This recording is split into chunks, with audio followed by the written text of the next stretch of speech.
থাকবে, তারপর আমাদের যেখানে আমাদের জমি দিবে, প্লট দিবে, আমরা যারা শিল্পী আছি তাদেরকে মানে বলেছে যে এই ফ্ল্যাট দিবে, তারপরে হচ্ছে প্লট দিবে এই বসুন্ধরার ওদিকে, তো আর হচ্ছে হসপিটাল দিবে, তারপরে হচ্ছে আমরা যে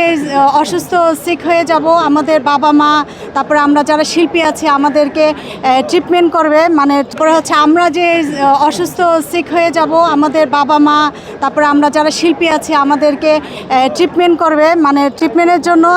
ফ্রি আর কি। তো আরও অনেক কিছু বলেছে, যে ওটা আমার কাছে অনেক ভালো লেগেছে। আর দুপক্ষের জন্য আমার শুভকামনা রইল, কারণ ওই পক্ষের মধ্যেও কোনো ঝামেলা নেই, এই পক্ষেও না, এটা আমার কাছে খুব ভালো লাগতেছে। এবং গতবার যে নির্বাচনটা আমরা দেখেছি যে সেই সেই নির্বাচনের মতো আছে কিনা, মানে এবারের নির্বাচন না, গতবার ভালো ছিল, কারণ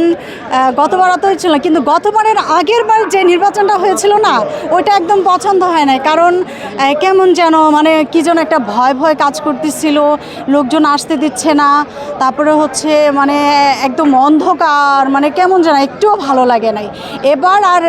মানে গতবারের আগের বারের কথা বললাম, আর গতবারের নির্বাচন তো অনেক ভালো হয়েছে, আর এবারের নির্বাচনটা আরও বেশি ভালো হচ্ছে, কারণ হচ্ছে সবাই সবার সাথে কথা বলতেছে, ঘুরতেছে, আর আমরা যারা শিল্পী আছি আমরা অপেক্ষায় আছি যে কখন নির্বাচন শেষ হবে, কখন ফ্ল্যাট পাবো, কখন প্লট জমি পাবো, কখন মানে হসপিটাল করে দিবে আমাদের জন্য। তো এটা অপেক্ষায় আছি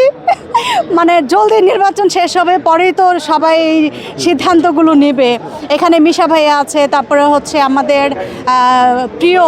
প্রিয় নিপুণ আপু আছে, তারপরে হচ্ছে ডিপজল ভাইয়া আছে, রুজিনা ম্যাডাম আছে, অনেকে আছে, সবাই তো পছন্দের। এখন আমাদের শিল্পীদের জন্য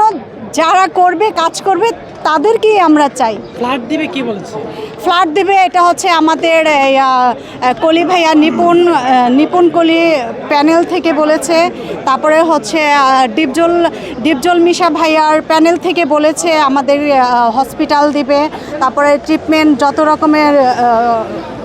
অনেক প্রতিদিন মানে ডক্টর থাকবে, সপ্তাহে 4 দিন করে ডক্টর থাকবে, 4 দিন করে ডক্টর থাকবে, তারপর আমাদের যেখানে আমাদের জমি দিবে, প্লট দিবে, ওখানে হচ্ছে ধরেন আমাদের অনেক দূর হয়ে গেলে আমরা আসতে পারবো না, আমাদের জন্য অনেকের গাড়ি আছে, অনেকের নাই, অনেকে ধনী, অনেকে হচ্ছে একটু মধ্যবিত্ত,